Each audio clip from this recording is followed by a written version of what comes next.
Hey, I'm back. It's Sunday, May 31st, and I'm just kind of hanging out. I had a client earlier, but before that, I had a nice little period of waking up, and it suddenly occurred to me that I should tell you a story today about how my relatives in spirit, my dead relatives, actually led me to the spiritual pathway that I took. So let me tell you just a brief story, and I thought you guys might find this interesting. So many of you already know from other videos or from being my client that when I was 13 years old, I was indirectly struck by lightning. And it was kind of a crazy day. It was a big thunderstorm, and my dad had been yelling at me to get in the house, and I was outside playing with my puppies on the farm, and I really did not want to come in the house. So it took really way too long, and by the time I actually went up to the house, like ran towards the house, the storm was already right on top of us. And at the moment that I was reaching for our aluminum screen door, the lightning had struck the house. I was only 13, so I don't know what's happening, right? I just know that I'm trying to get in the house. Instead of me having to reach up and grab the door and open the door actually blew open into my hand. So I couldn't, then at that point, the electricity was sort of flowing, but aluminum is a very poor conductor of electricity, so that's why I'm still here on Earth talking to you guys. However, it took me a few seconds to get myself detached from the aluminum door, and then when I did, I just stood there stunned for a second, and then I ran into the house because the door was still open. I didn't tell anyone about this, of course, because I would get in more trouble for not coming home sooner. However, years, decades later, when I was fully into my mediumship, I asked my spirit guides, like, how did this happen to me? Like, why am I able to talk so freely and clearly to spirits? And they made me flash back to that moment of the lightning strike. And so I'm like, okay, well, that probably did sort of alter something about my energy field, and it makes this communication really good. Well, so if we could go back, like turn the time back. So the next spring, my Uncle Keith passed away. And I know many of you have probably heard me tell this story too, but my Uncle Keith was really more like a big brother to me than he was an uncle. He was my dad's youngest brother, and he was unmarried. He didn't have any kids. He was only 28 years old when he passed away, and I was already 14. So he and I really functioned like little sister, big brother, because he would just aggravate the crap out of me every time I was at my grandmother's house, which was often, like almost daily. And he still lived with my grandmother, and so he would just squirt me with a water hose. He would like play games with me. He would tease me. Like, we would watch movies and TV together. We would listen to records and albums together. He was just the greatest. Like, I just have nothing but love memories of him. I don't have any bad memories at all, except for the week around his death. Anyway, after he passed on March 17th, so St. Patrick's Day. After he passed, he came to me in a dream, and I was in Florida that summer with my mom, visiting my mom, or I thought at the time I was going to live there, but that didn't work out. But I was visiting my mom. It was very stressful, and I was really missing him so bad, and all of my family in Georgia. And I had a dream. I think it was 3 nights in a row, but I know it was at least 2 nights in a row that I had this dream about my Uncle Keith. And in the dream, he had sort of dug himself out of the grave, and I could, like, they have to work with your understanding of death, right? So they can only give you images and symbolism that relate to what you know, right? So what I saw in my dream was that he had crawled out of his grave. He was standing in my grandmother's kitchen, and he was so happy, and he was like, I'm home, I'm home, I'm home, I'm healed, see, I'm fine, I'm fine. And he had a big smile on his face, and he was just telling me that, like, he was okay.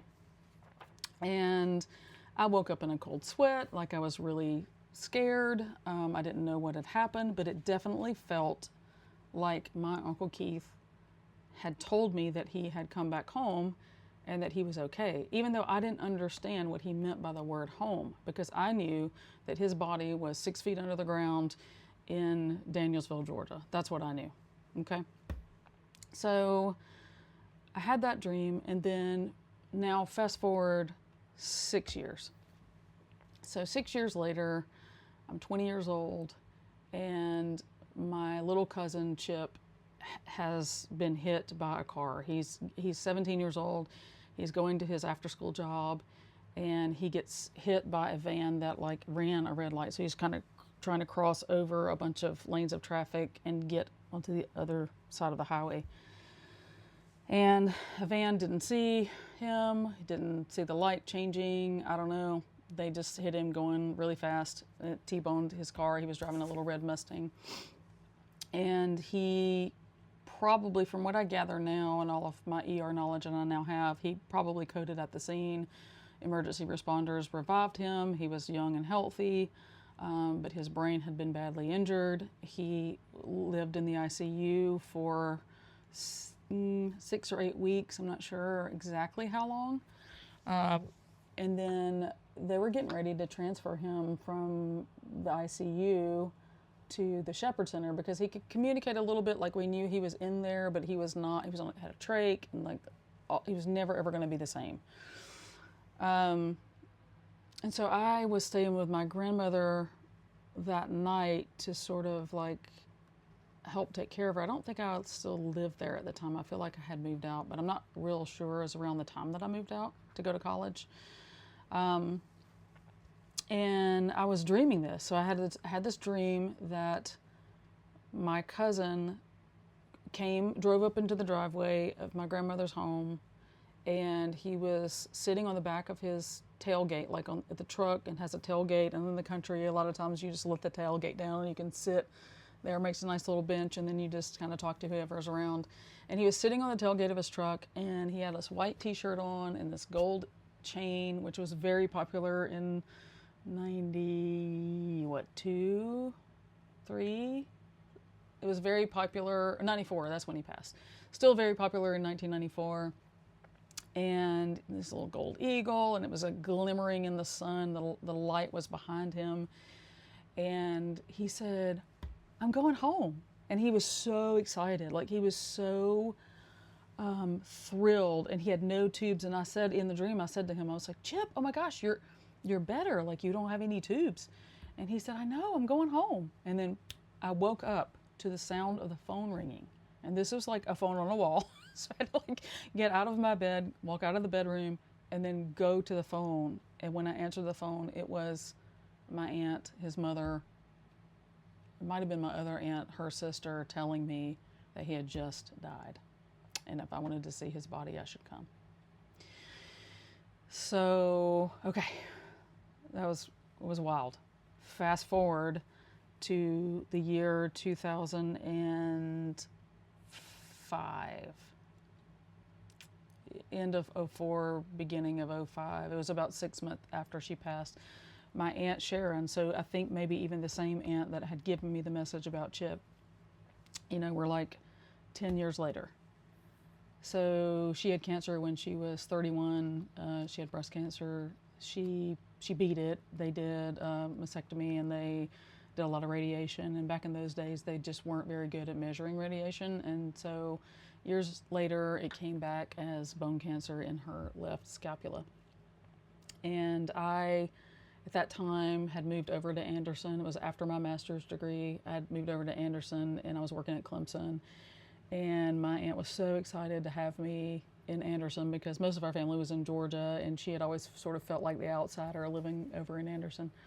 Anyway, I had kind of been there for her when she got the second diagnosis and started doing treatment. And she had just been really good about explaining to me like why she wanted to stop being treated and how it was going to kill her. The chemo was going to kill her faster than her own natural dying process. Anyway, she and I had lots of adult conversations, and she was just so good. Like all of these relatives, there was nothing but good memories with them. Like, my aunt loved the piss out of me. She felt like I was like another daughter to her. She tried to be mothering to me. She knew I didn't have my mom around. But she came to me in a dream. Her death was very devastating. She died I think about 2 months after my daughter was born. And I was just like lost. And then my grandmother passed away right after that. And it was just horrible. Horrible, horrible time. But I had a dream one night. And again, all of this is happening before I ever knew that there's anything about me that can talk to dead people. I don't understand it, right? It's just, I'm having these dreams, okay? So I have a dream about Sharon, and in the dream, I'm in my current, or I'm in the, yeah, I feel like I was in my house. So it had to have been 2005 when I had the dream, because that's when I bought this house. So after she's, passed away after about 6 or 8 months, I'm in this house and I have a dream that I'm running to catch the phone. Again, I don't have a phone on the wall. I've never had one in this house. Phone's ringing, I'm running to catch the phone. And when I answer the phone in my dream, instead of it being an audio call, it was like visual. And I see her, and her face is just so bright, so happy. There's a bright white light behind her face, just like with Chip. And she says, I had a direct line. I can just call you whenever I want. And I reminded her that she was gone. And I was like, but you're dead. And she goes, but I have a direct line. I can still talk to you. And so it feels like this process was like a waking up process for me. It's like you can't unsee those dreams. Like with Keith, the message was, I'm not dead, I'm home, right? I'm not in that ground. That's not me. I'm not there. I am not in the ground. I am home. With Chip, it was, I'm going home. I'm healed. I don't have any more wounds. There's no more trauma to me, right? I'm healed and I'm home. And with my Aunt Sharon, it was, I can call you up anytime. I've got access to you whenever I want. All I got to do is just pick up the phone. And I'm so happy here. And so I just thought it was kind of cool. Like, it just kind of hit me this morning that really, like, if I want to think about why I'm a medium now, like, I have to give credit to my very lovely relatives who totally helped me understand that there was something more. There's something more to us, to all of us. We're not just bodies. We are souls. And this is all very temporary, and there is no loss of connection. Just the other day, I had a client who was like, is he still around? Like, how do I know? She was talking to her ex-husband in spirit, and she was like, how do I know he's still around? And he started giving her the strangest information. Like, this is not stuff that you're ever going to know on Facebook or any other social media. Like, it's not stuff that you would ever put up, but your loved ones are telling you what's going on in your life right now, currently. And that is how they do it. They are constantly tuned in to the channel, to the energy, to the frequency of their loved ones.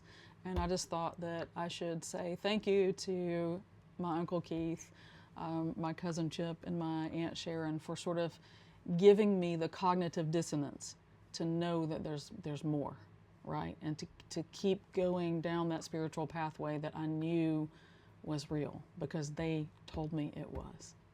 And so I just thought I'd say happy Sunday and give you that little message and ask you in the comments, tell me, have you ever had a dream where a loved one contacted you and gave you an update or just told you that they were home and happy? And if you have, just let me know. Thanks.